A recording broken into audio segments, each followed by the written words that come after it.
ఓం సాయిరామ్ శ్రీమాత్రే నమః. ఈరోజు అమ్మవారు మనందరికీ కూడా చక్కని ఆశీస్సులు ఉండాలి అని చెప్పి మనస్ఫూర్తిగా తల్లిని వేడుకుంటూ మీ అందరూ కూడా సుఖ సంతోషాలతో ఆయురారోగ్యాలతో అమ్మవారి దయతో సంతోషంగా ఉండాలని కోరుకుంటూ ఉన్నానండి. మరి ఈరోజు అమ్మవారి మాట, ఈ సందేశం ఏంటో తెలుసుకుందామా? బిడ్డ, చాలా రోజుల నుంచి నువ్వు అడుగుతున్నటువంటి కోరిక, చాలా రోజుల నుంచి నీవు నన్ను సహాయం అర్థిస్తున్నటువంటి కోరిక. మరి ఆ కోరికను ఒక తల్లిగా నేను నీకు తీర్చకుండా ఉంటానా? నా బిడ్డలు అంత దీనంగా బాధపడుతూ నన్ను అంతగా అడిగినప్పుడు నేను ఏదైనా కానీ చేయకుండా ఉంటానా? అమ్మా అని పిలిస్తే పరిగెత్తుకుంటూ మీ దగ్గరకు రావడానికి నేను ఎప్పుడు కూడా సిద్ధంగా ఉంటాను. అసలు అమ్మా అని నన్ను ఎందుకు పిలవడం లేదు? ఇంత ఆపదలో ఉన్నా కానీ ఈ పిచ్చివాడు, ఈ పిచ్చి తల్లి నన్నెందుకు కనీసం పిలవడం లేదని చెప్పి నేను ఇంకా ఎదురు చూస్తూ ఉంటాను తెలుసా? సరే, విషయానికి వస్తే ఈరోజు నువ్వు కోరినంత ధనాన్ని నీ చేతికి ఇవ్వాలని ఈరోజు అనుకుంటూ ఉన్నాను. ఎందుకో తెలుసా బిడ్డ? రేపే శుక్రవారం. నీకు తెలుసా అమ్మా, నీకోసమే అమ్మవారు మరి ఈ సందేశంలో ఏదో తెలవని పరమార్థం అనేది దాగి ఉంది కదండి. మన కోసమే తీసుకొస్తూ ఉన్నాను అని చెప్తూ ఉన్నారు. అదేంటో తెలుసుకుందామండి. తల్లి, నీకు మనసంతా కూడా చాలా ఎక్కువగా భారంగా ఉంది కదూ. అలాగే నీకోసం భగవంతుడు నిజంగా ఈరోజు ఈ సందేశాన్ని పంపించాడని మనస్ఫూర్తిగా నమ్ము. నేను నీ మాటలను వింటున్నాను, అలాగే నేను చూస్తూ ఉన్నాను. నువ్వు చేసేటటువంటి పోరాటం అంతా కూడా నాకు తెలుసు. నువ్వు ఊహించని మార్గంలో, ఊహించని విధంగా డబ్బు అనేది నీ జీవితంలోకి రావడం నువ్వు కళ్ళారా చూస్తావు. నువ్వు అనుకుంటున్నావు భగవంతుడు నన్ను మర్చిపోయాడని. ఇలా చాలాసార్లు ఎన్నో సందర్భాలు అనుకున్నావు. నేను తప్పు చేస్తున్నానా? నేను చేసే పూజ భగవంతునికి చేరడం లేదా? నాకు మాత్రమే ఇంత కష్టమా అని చెప్పి నువ్వు ఎక్కువగా లోపల నీ మనసును అడుగుతూ ఉన్నావు. కానీ విను, భగవంతుడు ఆలస్యం చేస్తాడే కానీ నిర్లక్ష్యం మాత్రం చేయడు. నువ్వు చూస్తున్నటువంటి ఆలస్యం తిరస్కారం కానే కాదు. కేవలం నువ్వు చూస్తున్నటువంటి ఆలస్యం అనేది నిన్ను మరింత దృఢంగా చేయడం కోసమే. నువ్వు కోరిన డబ్బు అప్పుడే వచ్చి ఉంటే నువ్వు దాన్ని మొయ్యగలిగేదానివి కాదు. భగవంతుడే నిన్ను ఆపాడు. ఎందుకంటే నీ ఆలోచన పెరగాలి, నీ ఓర్పు పెరగాలి, నీ విశ్వాసం మరింత ఎక్కువగా దృఢంగా మారాలి. ఎందుకంటే నువ్వు అడిగింది చిన్న మొత్తం కాదు. అంతేకాకుండా నువ్వు అడిగింది కేవలం నీ దగ్గర అవసరానికి మాత్రమే అడిగావు. కానీ భగవంతుడు ఇవ్వబోతోంది చాలా పెద్ద బాధ్యతను ఇవ్వబోతున్నాడు. అలాగే శాశ్వతమైనది ఇవ్వబోతున్నాడు. ఇక ఇది సాధారణమైనటువంటి నెల కాదు. భగవంతుడు అంటూ ఉన్నాడు, తప్పకుండా ఈరోజు నీ జీవితంలో ఒక మార్పు మొదలవ్వబోతుంది. గతంలో నువ్వు కోల్పోయినవి తప్పకుండా తిరిగిచ్చేటటువంటి సమయం అనేది, మూసుకుపోయినటువంటి తలుపులు మరలా తెరుచుకునేటటువంటి సమయం అనేది నువ్వు కళ్ళారా చూస్తావు. నీకు వచ్చే డబ్బు కేవలం నోట్లు కాదు, అది నీ గౌరవాన్ని తిరిగి మరలా నీకు తీసుకొస్తుంది. నీ కుటుంబంలో శాంతిని తీసుకొస్తుంది, నీ ముఖంలో నవ్వును తీసుకొస్తుంది. భగవంతుడు నీ కన్నీళ్లను లెక్క పెట్టాడమ్మా. నువ్వు రాత్రికి ఎవరికీ తెలియకుండా ఎన్నోసార్లు ఏడ్చావు. నీకు గుర్తులేదు, కానీ నాకు బాగా గుర్తుంది. నీ కన్నీళ్లు ఏమాత్రం వ్యర్థం కానే కావు తల్లి. అలాగే భగవంతుడు నీకు అన్ని విధాలుగా కూడా నీ జీవితం అనేది మార్చబోతున్నాడు. విత్తనాల ఫలితం అనేది తప్పకుండా రాబోతుంది. భగవంతుడు నాటినటువంటి ప్రతి విత్తనం కూడా ఒక మంచి చెట్టుగా మారబోతుంది. ఆ చెట్టు ఎన్నో రకాల ఫలాలను నీకు ఇవ్వబోతుంది. నీ ఊహల కంటే కూడా ప్రణాళిక అనేది చాలా పెద్దది. డబ్బును ఊహించినటువంటి వ్యక్తి ద్వారా కావచ్చు, లేదంటే నువ్వు చేసినటువంటి కష్టమే ఒక మంచి ప్రతిఫలంగా నీ దగ్గరకు రావచ్చు. ఇలా ఊహించినటువంటి విధంగా తారాస్థాయిలో నీ దగ్గరకు చేరుకుంటుంది. నీ మనసును ఎప్పుడు కూడా మూసుకోవద్దు. నీ పని ఏంటి అంటే, భగవంతుడు అన్నీ చేస్తున్నాడు, కానీ ఒక పని భగవంతునికి అప్పగించాను కనుక తప్పకుండా ఆయన మీద నమ్మకం అనేది ఏర్పరచుకోవాలనేది మాత్రమే నువ్వు అనుకో. నీ మనసులో ఉన్నటువంటి ఆలోచన మూసివేయవద్దు. అలాగే నీలో ఉన్నటువంటి నమ్మకాలను కూడా మూసివేయవద్దు. ఈ నెలలోనే నువ్వు తప్పకుండా శుభవార్తలను వింటావు. అలాగే నమ్మకం కోల్పోవద్దమ్మా. భయాన్ని పోషించనవద్దు. కృతజ్ఞతతో ఉండి ఎదురు చూడు. ఎందుకంటే ఈ విశ్వాసం అనేది ఉంటుంది చూడు, అది ఎన్నో అద్భుతాలు జరిగేలాగా చేస్తుంది. ఇప్పుడు ఒక క్షణం ఆగు. నీ గుండె మీద చేయి పెట్టుకుని ఈ మాటలు మౌనంగా విను. భగవంతుడు నా జీవితంలో ఎన్నో పనులు చేశాడు, ఎన్నో సహాయాలను అందించాడు. అలాగే ఇప్పుడు ఈ జీవితంలో ఈరోజు ఈ సందేశాన్ని నేను వింటున్నాను అంటేనే ఏదో ఒక కారణం అయితే లేకుండా ఉండదు. నా జీవితంలో ఏదో మిరాకిల్ అనేది నేను నమ్మినటువంటి ఆ భగవంతుడు చేయబోతున్నాడు అని చెప్పి నీ మనసులోనైనా సరే కానీ ఒక్కసారి నాకు కృతజ్ఞత చెప్పుకుంటే చాలు. ఈ నెలలోనే నీ జీవితంలోకి ఎంతో అద్భుతమైనటువంటి చాలా రకాల శుభవార్తలు వినేలాగా చేస్తాను. నేను నిన్ను సిద్ధంగా ఉంచబోతున్నాను. ఇప్పుడు నేను చెప్పబోయేది ఏంటి అంటే, డబ్బు ఇప్పటి వరకు ఆగిపోయింది. ఎందుకంటే భగవంతుడు కొన్ని తీసేసినవి అవి అనవసరమైనవి. అయితే నువ్వు భయపడవద్దు. మరింత ఎక్కువగా నువ్వు దృఢపరచుకో. నువ్వు సిద్ధంగా ఉండు. అలాగే ఈరోజు నేను నీకు ప్రతి ఒక్క విషయాన్ని కూడా చెప్పబోతున్నాను. అంటే నువ్వు వింటున్నావు అంటేనే అదృష్టం కానే కాదు. భగవంతుడు నిన్ను విడిచిపెట్టలేదని నీకు గుర్తు చేస్తున్నాడు. భగవంతుడు నీతో మాట్లాడుతున్నాడని నీకు గుర్తు చేస్తున్నాడు. భగవంతుడు ఇప్పుడు నీతో ఇలా చెప్పబోతున్నాడు, నిన్ను ఎప్పుడు కూడా ఆపలేదు. నేను నిన్ను పెద్దగా ఆశీర్వదించాను. డబ్బు ఆగిపోయింది అంటే అది నీ శాపం కాదు. నువ్వు అనుకున్నావు కదా, నా జీవితం అనేది ఎక్కడ ఆగిపోతుందో, ఎంత ప్రయత్నించినా కానీ డబ్బు రావడం లేదే, అన్ని తలుపులు మూసుకుపోయాయి అని అనుకుంటున్నావు కదా. విను, డబ్బు ఆగిపోవడం శిక్ష కాదు, అది రక్షణ. భగవంతుడు నీకు ముందే డబ్బు ఇచ్చి ఉంటే అది నిన్ను ఎంతోమంది తప్పు వ్యక్తుల దగ్గరకు తీసుకువెళ్ళేది, తప్పుడు నిర్ణయాలను నువ్వు తీసుకునేలాగా చేసేది. కనుకనే నిన్ను భగవంతుడు అన్ని రకాలుగా నిన్ను ఆపాడు. అలాగే నువ్వు కోరిన విధంగా ఎన్నో రకాలుగా అవకాశాలను అందివ్వలేదు. కొన్ని సమయాల్లో అది కేవలం భగవంతుడు తప్పు కాదు. నిన్ను తప్పు దోవ పట్టించకుండా, సమాజంలో నిన్ను తప్పుడు వ్యక్తిగా చూపించకుండా, నీలో గర్వము అహంకారం నిండకుండా అన్ని రకాలుగా నిన్ను కాపాడుకుంటూ వచ్చాడు. కొన్ని మార్గాలు సులభంగా కనిపించినా వాటిలో శాంతి ఉండదు.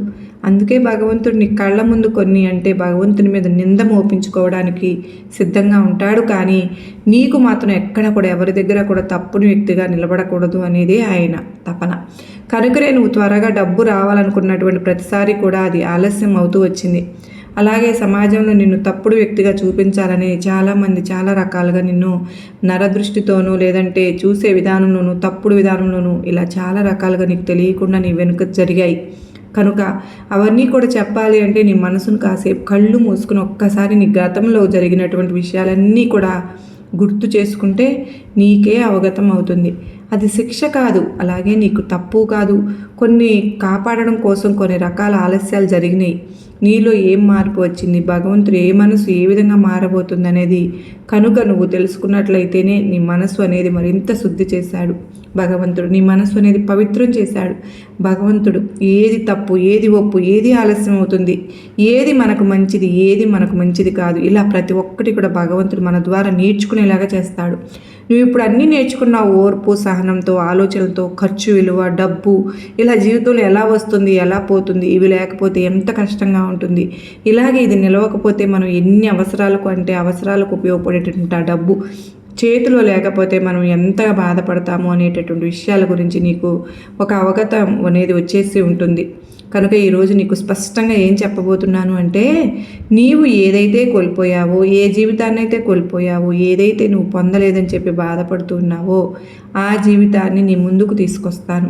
ఇప్పుడు నువ్వు అన్ని విధాలుగా సిద్ధంగా ఉన్నావు, అన్నింటినీ తట్టుకునేటువంటి శక్తి సామర్థ్యాలు కలిగి ఉన్నావు. కనుక ఇప్పుడు నీకు భగవంతుడు ఇవ్వడానికి ఎటువంటి అడ్డు అదుపు లేకుండా నీ జీవితంలో ప్రకాశవంతమైనటువంటి వెలుగును పంపబోతున్నాడు. మరీ ముఖ్యంగా చెప్పాలంటే ఈ నెలలో నువ్వు ఆశించినటువంటి, ఊహించినటువంటి ఒక గొప్ప భగవంతుని యొక్క అనుగ్రహం అనేది పొందబోతున్నావు. ఆ అనుగ్రహం అనేది కేవలం తాత్కాలికమైనది కాదు, శాశ్వతంగా ఉండబోతోంది. కనుకనే ఆ విధంగా వచ్చినటువంటి అంటే కొంత విషయం చెప్పాలి అంటే నీ జీవితంపై మరలా నీకు ఆశ అనేది చిగురించేలా చేస్తాను. నీ గతం, నీ భవిష్యత్తును కూడా అన్ని రకాలుగా పూర్తిగా అంటే నీ గతంలో జరిగినటువంటి విషయాలు కూడా మరలా గుర్తుకు తెచ్చుకొని నీ దగ్గరకు డబ్బు వచ్చినప్పుడు ఏమాత్రం అహంకారం ప్రదర్శించవద్దు. అలాగే నీ మనసు అనేది పూర్తిగా మారిపోతుంది. డబ్బు నీ చేతిలో ఉంటే కనుక నువ్వు దైవ పూజలకు కానీ లేదంటే దైవ నామస్మరణకు కానీ దైవానికి దూరంగా అయిపోతావు. కనుకనే కొన్ని విషయాల్లో ఏంటంటే భగవంతుడు నిన్ను ప్రేమిస్తాడు, నీ మనసును ప్రేమిస్తాడు. కానీ కొంతమంది మనుషులకు డబ్బు లేనప్పుడు ఒకలాగా, డబ్బు ఉన్నప్పుడు ఒకలాగా వారి మనస్తత్వాన్ని మార్చుకుంటూ ఉంటారు. ఏదైతే ఎవరైతే ఇచ్చారో ఆ భగవంతుడినే మర్చిపోతారు, ఆ భగవంతుడి పూజనే మర్చిపోతారు. కనుకనే ఇలా ఎక్కడా నువ్వు భగవంతుని మర్చిపోతావు అని చెప్పేసి కేవలం నీ దగ్గర కొంత డబ్బు అనేది లేకుండా చేశాడు భగవంతుడు. అయితే ఒకటైతే గుర్తుపెట్టుకో, నీ అవసరానికి ఎప్పుడు కూడా భగవంతుడు సహాయం చేయకుండా లేడు. నీకు ఏదైనా ముఖ్యమైనటువంటి అవసరం ఏర్పడిందనుకో, అది అప్పుగా కావచ్చు, సహాయంగా కావచ్చు, అలా ఏ రూపంలో అయినా కానీ నీ దగ్గర డబ్బు అనేది పంపించాడు. కానీ అధిక మొత్తంలో నీవు ఎన్నెన్నో కలలు కన్నావు అంటే, నా చుట్టూ ఉన్నవారిలో నేను సరదాగా ఉండాలి, నేను చక్కగా నలుగురితో కూడా ఎంజాయ్ చేయాలి, బతకాలి, బయటకు తిరగాలి, అలాగే పిల్లలతో చక్కగా బయటకు తీసుకువెళ్ళి అందరిలాగా కూడా దర్జాగా ఉండాలి, ఇటువంటివి ఎక్కువగా నువ్వు ఆశపడ్డావు, హుందాగా బ్రతకాలి అని కోరుకున్నావు. చెప్పాలంటే కానీ ఇవన్నీ కూడా నీకు అక్కర్లేదని చెప్పి భగవంతుడు అనుకున్నాడేమో. నీకు కేవలం నీ నుండి కేవలం స్వచ్ఛమైనటువంటి ప్రేమ మాత్రమే కావాలని చెప్పి డబ్బు ఇస్తే ఎక్కడ నువ్వు ఆయనకు దూరం అయిపోతావని చెప్పి నిన్ను డబ్బుకు దూరంగా ఉంచాడు. అయితే నీకు ఇప్పుడు చాలా అవసరం, నువ్వు చేసినటువంటి కష్టానికి తగినటువంటి ప్రతిఫలమేమో కావచ్చు, లేదంటే నేను అన్ని రకాలుగా కూడా కష్టపడ్డాను, కష్టపడిన దానికి ఇంకొంచెం అదృష్టం తోడై జోడిస్తే నేను కూడా నలుగురిలో హుందాగా ఉంటాను కదా, గొప్పగా బ్రతుకుతాను కదా, నాకు కాకపోయినా నా బిడ్డలకైనా ఏదో ఒక రూపంలో అవసరం అవుతుంది కదా అని చెప్పి ఇలా అనుకుంటూ ఉన్నావు కదా. కనుకనే ఇక నిన్ను పరీక్షించి కూడా భగవంతుడు కూడా వేస్ట్ అనుకున్నాడేమో తెలియదు. కానీ ఈరోజు ఈ సందేశం నీవు వినేలాగా చేశాడు అంటే తప్పకుండా నీ జీవితంలో నువ్వు అనుకున్నటువంటి దశ అనేది మారిపోతుందని చెప్పుకోవచ్చు. కాబట్టి అది కూడా నువ్వు ఆశించిన విధంగానే ఈ నెలలోనే ఒక పెద్ద మార్పు అనేది తప్పకుండా కలుగుతుంది. అయితే కొన్ని సంకేతాలు కనిపిస్తే నువ్వు అర్థం చేసుకో. ఈ నెలలో నీకు ఈ 3 జరుగుతున్నట్లే అది భగవంతుని యొక్క సంకేతం. 1, నువ్వు అనుకోకుండా ధైర్యంగా మారిపోతావు. 2, భయం తగ్గించుకుని నమ్మకం అనేది నీలో పెరగడం. 3, నీ మనసులో ప్రశాంతత ఏర్పడడం. ఇవన్నీ ఉన్న చోటే భగవంతుని యొక్క అనుగ్రహం జరగబోతోందని అర్థం. నువ్వు అనుకుంటూ ఉంటావు నాకు ఎవ్వరూ లేరు అని, కానీ చాలామందికి తెలియదు నువ్వు అనుకున్నావు నన్ను అర్థం చేసుకునేవారే లేరని, నా బాధ ఎవరికి అవసరం లేదని. కానీ భగవంతుడు ఎలా అంటున్నాడంటే తెలుసా, నువ్వు ఒంటరివి కానే కాదు పిచ్చి తల్లి, నేను నిన్ను అన్ని రకాలుగా చూస్తున్నాను, నిన్ను నడిపిస్తున్నాను, కనుకనే ప్రతిరోజు కూడా నువ్వు నా సందేశాలు వినేలాగా చేస్తున్నాను అని చెప్పి భగవంతుడు ఇలా అంటున్నాడు. భగవంతుడు మంచి సమాధానం నీకు ఇచ్చాడు, కానీ నువ్వు దాన్ని ఉపయోగించుకోలేకపోతున్నావు. నువ్వు చెప్పే ప్రతి మాట, నువ్వు ఏ విధంగా అయితే నడుచుకుంటున్నావో జనాలతో, ప్రజలతో, అవన్నీ కూడా నాకు బాగా తెలుసు. అలాగే భగవంతుడు నా కోసం ఈ రోజు నుండే పని మొదలుపెట్టాడు, నా జీవితం మారబోతుందని నీ మనసుకు నువ్వు కూడా నచ్చ చెప్పుకో. ఈ నోటి మాటలు నీ జీవితాన్ని నడిపిస్తాయి. ఇప్పుడు కళ్ళు మూసుకుని ఒక్కసారి నీ ఇష్టదైవాన్ని తలుచుకుని దైవానికి కృతజ్ఞతలు చెప్పుకో. అలాగే నేను ఆశించినటువంటి, నేను నమ్మినటువంటి భగవంతుడు నన్ను అన్ని విధాలుగా కూడా నెమ్మదిగా నా చుట్టూ తిరుగుతూనే ఉన్నాడు. ఆయన మాటలు నాకు వినిపిస్తూనే ఉన్నాయి. నా భయాన్ని తీసేశాడు, భయం స్థానంలో నమ్మకాన్ని ఏర్పరిచాడు అని చెప్పి నీ మనసుకు నచ్చ చెప్పుకో. అలాగే భగవంతుడు ఇంకా ఇలా స్పష్టంగా చెప్తూ ఉన్నాడు, ఈ డబ్బు వచ్చిన తర్వాత ఎలా నిలబెట్టుకోవాలి, ఏ తప్పులు చేయకూడదు, అలాగే శాశ్వతంగా నా అనుగ్రహం ఎలా మారాలి, ఇది తెలిసిన వాళ్ళే డబ్బుతో నిలబడతారు. కాబట్టి తప్పకుండా నేను అన్ని రకాలుగా సిద్ధంగా ఉన్నాను భగవంతుడా అని చెప్పి నాకు ఒక్కసారి చెప్పు. డబ్బు వచ్చిన తర్వాత కొంతమంది నిలబడతారు, మరి కొంతమంది మరలా డబ్బును కోల్పోతారు. ఇది తెలుసుకోకపోతే ఎంత భగవంతుడు అనుగ్రహించినా కానీ వచ్చినటువంటి రూపాయి చేతిలో నుండి జారిపోతుంది. కనుక ఇప్పుడు నువ్వు తప్పకుండా చెబుతాను, డబ్బు అనేది కేవలం రావడమే కాదు, దాన్ని నిలుపుకోవడమే జీవితం. నువ్వు ఇక్కడికి వచ్చావు అంటే భగవంతుడు నిన్ను హెచ్చరించాలనుకోవడం కాదు అర్థం. ఇక్కడి వరకు వచ్చి మాటలు వింటున్నావు అంటేనే తప్పకుండా నీకు భగవంతుడు డబ్బు రూపంలో ఏదో ఒకటి సహాయం చేయబోతున్నాడు. కనుక భగవంతుని అనుగ్రహం వచ్చిన వెంటనే మొదటి ప్రమాదం ఏమిటో తెలుసా, భగవంతుడు నిన్ను పరీక్షిస్తూ ఉంటాడు. మొదటిగా వచ్చే శత్రువు ఎవరో తెలుసా, నీలో అహంకారం. కనుక నిన్ను పరీక్షిస్తూ ఉంటాడు. అహంకారం నువ్వు అనుకోకుండానే మార్చేలా చేస్తుంది. ఇది నా కష్ట ఫలితం, ఇది ఎవరికి కూడా అవసరం లేదు, కేవలం నాకు మాత్రమే అవసరం అని చెప్పి అనుకుంటూ ఉంటావు. కానీ డబ్బు నిలబడాలంటే మొదటి సూత్రం భగవంతుడు స్పష్టంగా చెబుతూనే ఉన్నాడు, నువ్వు నన్ను ముందుంచితే నేను నీ డబ్బును వెనక నుంచి కాపాడుతాను అని. కనుక ముందు భగవంతుని నమ్మాలి, భగవంతుడే ఇచ్చాడని చెప్పి అనుకోవాలి. కృతజ్ఞత, క్రమశిక్షణ ఇవి లేకపోతే భగవంతుని అనుగ్రహం మరింత ఎక్కువగా బరువుగా మారిపోతుంది. కనుక భగవంతుడు డబ్బు ఎందుకు కొందరికి మాత్రం ఇస్తాడో తెలుసా, ఇది కూడా ఒక రహస్యమే. భగవంతుడు చూస్తూ ఉంటాడు, నువ్వు డబ్బును పొందిన తర్వాత నీ ఉద్దేశం ఎలా ఉంటుంది, ఏ ఉద్దేశంతో వాడుతున్నావు, నువ్వు డబ్బు వచ్చాక ఎవరిని నలిపేస్తున్నావు, ఎవరిని లేపుతున్నావు, డబ్బు ద్వారా మంచి పెరిగిందా, చెడు పెరిగిందా, ఇవన్నీ కూడా చూస్తూ ఉంటాడు. కనుకనే నీలో ఏర్పడేటటువంటి డబ్బు వచ్చిన తర్వాత ఏర్పడే ఆ శత్రువు నిజంగా నిన్ను అన్ని రకాలుగా కొన్ని దుర్వలవాట్లకు లోనయ్యేలాగా చేస్తాడు. తప్పుడు స్నేహితులను పరిచయం చేస్తాడు, అలాగే తప్పుడు ఆలోచనలు నీలో నింపుతాడు. కనుకనే వీటన్నింటినీ కూడా నువ్వు సిద్ధంగా ఉండి వాటన్నింటిని కూడా తట్టుకుని నిలబడాలి. వాటన్నింటిని నువ్వు జయించాలి. ఇదే నా కోరిక. నీ స్థితిని నేను ఎప్పుడు మార్చేవాడిని, కానీ ఎప్పుడు కూడా దురలవాటులోనే ఎక్కడ నువ్వు నన్ను మర్చిపోతావో అని చెప్పి అన్ని రకాలుగా పరీక్షలు పెడుతూ వచ్చాను. కాబట్టి ఈ చిన్న పరీక్షలో నువ్వు కూడా మరిన్ని ఎక్కువగా మంచి విజయాలను సాధించాలి. చిన్న అవకాశం, చిన్న మొత్తం, చిన్న బాధ్యత, నువ్వు దాన్ని ఎలా హ్యాండిల్ చేస్తావు అనేది నిరూపించి చూపిస్తుంది. కనుక ఇప్పటివరకు అలాగే నడుచుకుంటూ వచ్చావుగా, కానీ ఇప్పుడు మాత్రం డబ్బు అనేది ఎక్కువగా అధికంగా నీ చేతికి రాబోతోంది. కనుక ఇప్పటివరకు నువ్వు చేసింది ఒక ఎత్తు అయితే ఇక నుండి నువ్వు నడుచుకునే విధానం మరొక ఎత్తు. అయితే నేను చెప్పాలనుకుంటున్నది ఒకటే, నీ దగ్గరకు డబ్బు వచ్చినప్పుడు నీవు నిదానంగా నిశ్శబ్దంగా ఎదగడం నేర్చుకో. నీ గురించి, నీ ప్రోగ్రెస్ గురించి ఎవరికి చెప్పవలసినటువంటి అవసరం అయితే లేదు. అలాగే నీ దిశను నువ్వే సెట్ చేసుకో. ఈ డబ్బు నీ జీవితాన్ని ఎటు తీసుకువెళ్ళాలి అనేది ముందే నిర్ణయించుకో. భగవంతుడు ఎందుకు కొంతమందికి మాత్రమే మరలా కింద పడేస్తాడు, ఇది బాధాకరమే. కానీ వారు భగవంతుని మర్చిపోతారు, డబ్బునే భగవంతుడిగా చేస్తారు, తప్పుడు వ్యక్తులు నమ్ముతారు. అప్పుడు భగవంతుడు ఇలా అంటాడు, నన్ను నువ్వు నేర్చుకోలేకపోయావే కనుకనే మరలా నేర్పించాల్సింది కదా, ఇంకా ఉంది అని. అది శిక్ష కాదు, సరిదిద్దడం అవుతుంది. కనుక కొంతమంది విషయంలో అలా కూడా జరుగుతుంది. కనుక ఈ మాట చాలా ముఖ్యం. డబ్బు నీ చేతిలో ఉండబోతోంది, కానీ నీ గుండెల్లో ఉండకూడదు. నీ గుండెల్లో కేవలం భగవంతుని యొక్క శాంతి, సంతృప్తి ఇవి మాత్రమే ఉండాలి.